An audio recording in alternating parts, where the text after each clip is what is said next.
all week has gone terrific, and so far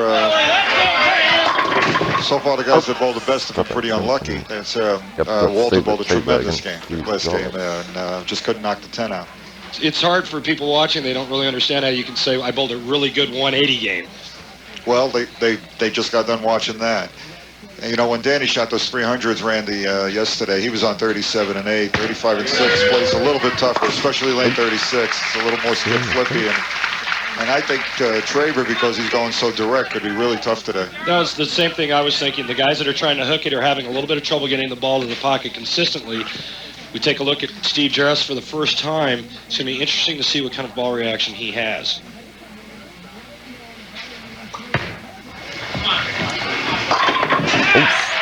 A little bit straighter than normal for Steve. Wow, what a terrific move by Steve. Steve likes to really go around, and he's trying to play him like Traber and Walter did and get the ball on top of the pocket. He's doing great.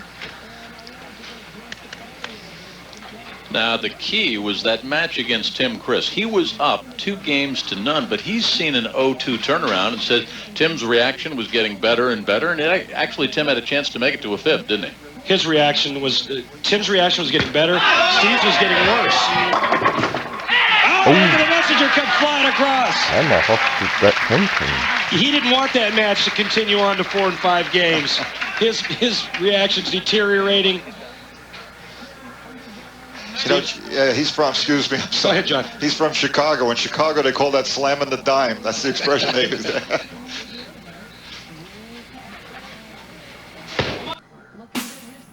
Red Bull Zero.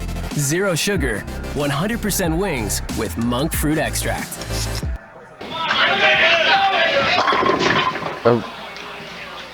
What's the 4? Well, straight and hard is the only way this guy goes. You know, the adjustments that he needs to make when he drifts high, leaving the 4-pin like he did, is not moving his feet a whole lot, just picking up his ball speed. There's one thing that Traber can do is, and that's throw it hard. Yep, Traber stays. They love their hockey. Johnny Petraglia never paid for his Jersey Devils ticket, right? You just call your buddies up there. Well, Jim, it's really great having you here, in New Jersey and watching the tournament. Hope for many years to come. This continues. You never thought when I worked at Channel 10 in Philadelphia I'd make it all the way up the Pike here to your bowling center. I knew you would, Jim. Wait to tell. My cousin Steve told me you would be here. Steve with a strike in 1 and 2. A little bit of pressure on this man. I mean, Johnny, you can relate. It's the first time that he's been bowling really as a free agent, as he described it. He talked a little bit last night about the pressure of trying to travel with and support your family. Oh, right. Steve had twins, and he's pretty much on his own now, and $40,000 is a lot of money, and if you've been going along just sort of getting checks and breaking even week to week, when you get your shot like this, you really want to jump out on it, because one tournament can make an entire year. That's Keith Swerdloff. He's our area manager here. He runs 10 centers and does a great job. He really worked hard this whole year for this tournament. You know, I think the biggest thing of Steve Jaros becoming a free agent is now he's got access to all the equipment out there. And there was a time where, a period of time where he had to pick and choose and weed through all of the equipment to come up with the few bowling balls that fit his game.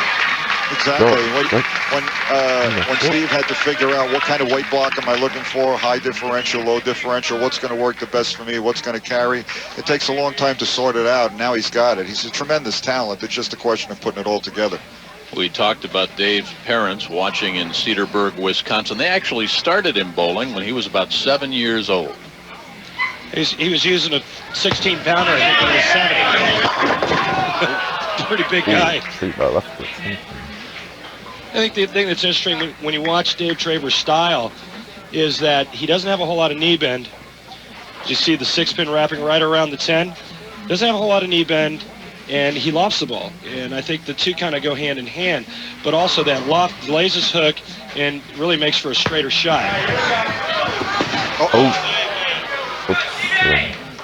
Well, that was the last thing that you would expect Dave to do, is miss a single pin spare. That's really got to shake him. He usually never misses 1-pin spares, hardly ever. I mean, his whole game, because he goes so direct, is based on staying clean through the whole game. And that's very unusual for him. And the lanes being as difficult as they are to get to the pocket, you know, the one thing you want to avoid is open frames. He needs to erase that from his memory. Don't strike. You know, when he's back home in Woodstock, Illinois, and practices, he has the luxury of oiling the lanes himself. Is that a help? That's a tremendous help if you can figure out exactly what the Pro Tour is going to be like. If you can get information on the way that they're going to be doing the lanes, do them the same way, and then practice it, you can really be ready for the tour. The biggest thing now is not only bowling well, but practicing on what kind of condition you're going to have to bowl on. I agree, Johnny.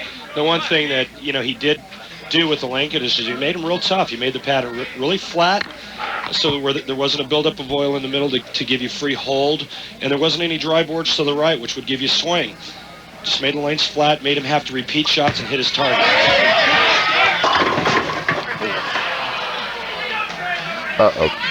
Last shot on the right lane, he got it a little bit wide, left a 2-pin, and normally what happens 9 times out of 10 is the guy compensates for that. This ball drifts high, leaves the 4-9.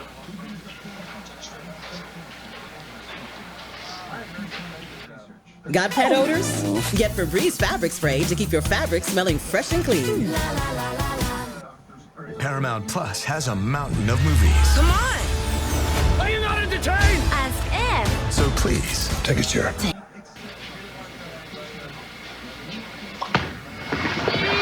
A chance.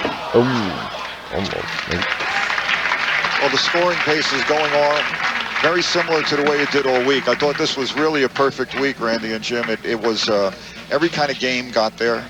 It didn't matter if you went straight, if you went around, if you were left-handed, if you were right-handed. Took about a 206 average to make that first cut, a little bit higher to make the second cut to the top 32, as it should. And then, depending on the pair you caught in match play, there were low matches, high matches. It was all there. It was really how well the people bowled that 130 of the PBA's best came here. Our host, Johnny Petraglia, great to have you here. We are live in North Brunswick. Johnny Petraglia Open, 40,000 on the line and bowling like this. Back in North Brunswick, New Jersey, the Brunswick Zone Carolier, the Johnny Petraglia Open. That's Jamie Petraglia and John Jr. with Dad right there. Do you think she's a Danny Wiseman fan? Her outfit matches Danny's In Fuego shirt. Well, what is David doing right? Take a look at this. Is the most important thing. This is what makes these guys so good. Week in and week out, look at the speed control. A little hiccup right here, getting the ball a little bit wide. Other than that, some pretty good shots being thrown by Dave Traber. Only has 1 strike to show for it. Go, Davey.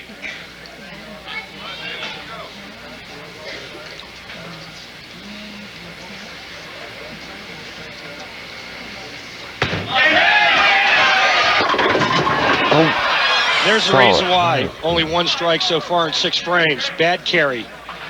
Talked to a few of the players this week. They did mention the fact that they had trouble carrying the corner pins, leaving solid 9s like Dave Traber just did. Watch this ball. It's going to go just a shade high. It goes right by the 9-pin. That's why there's only 1 strike on the scoreboard for Dave Traber. I like what he said about playing on similar conditions at 39, not 40 feet. He said, what's the difference? It's the same gook. Yeah, it's the same Wesson oil rolling on out here. Right now, he's just got to find a way to strike. I mean, he's hitting the pocket. He's getting the ball to the 1-3. His entry angle into the pins is probably not what's needed right now to carry. How about the loft on the ball? What makes that significant? Watch this. There you go. Right. Finally got a kid. What that does, Jim, is it delays the hook. When that ball's in the air, it can't hook. It's got nothing to grab. Talked about how bad his breaks were. Take a look at this break. Head pin goes to the sidewall.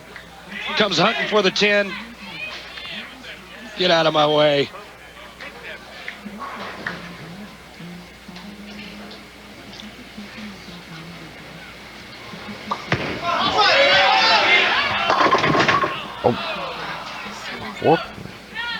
Yeah, that was a little better.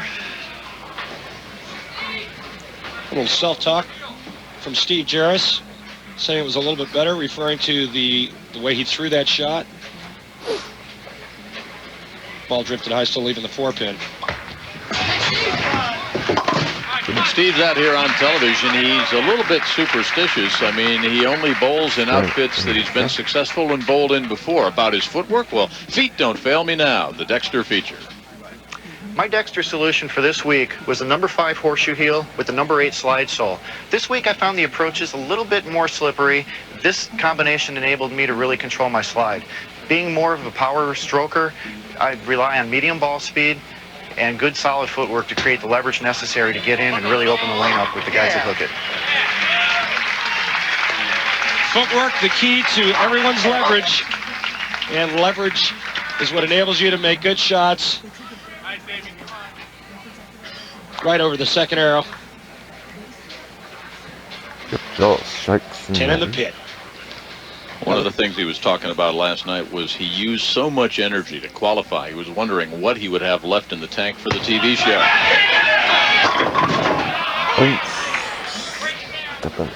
Well, Dave Traber's got a little bit of the Walter deal going, where when his ball hits the pocket, it gets nothing but 9. That's a tough situation. You know, you're doing all you can. The lanes are tough. You're getting the ball to the 1-3. Throwing every shot in the jar, and all you're doing is getting 9 every other shot. Or in Dave's case, every shot but 2.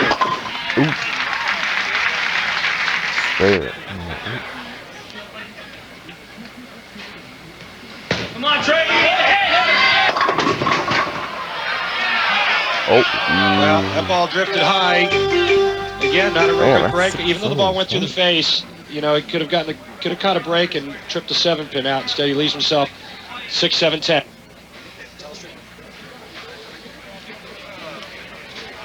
Dave's got to get the ball over into this position, slide the 6 over into the 7.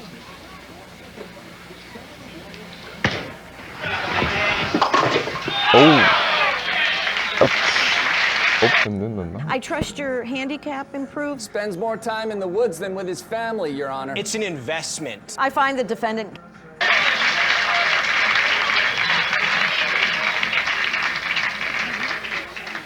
It's a good try. Just caught too much of the 6-pin.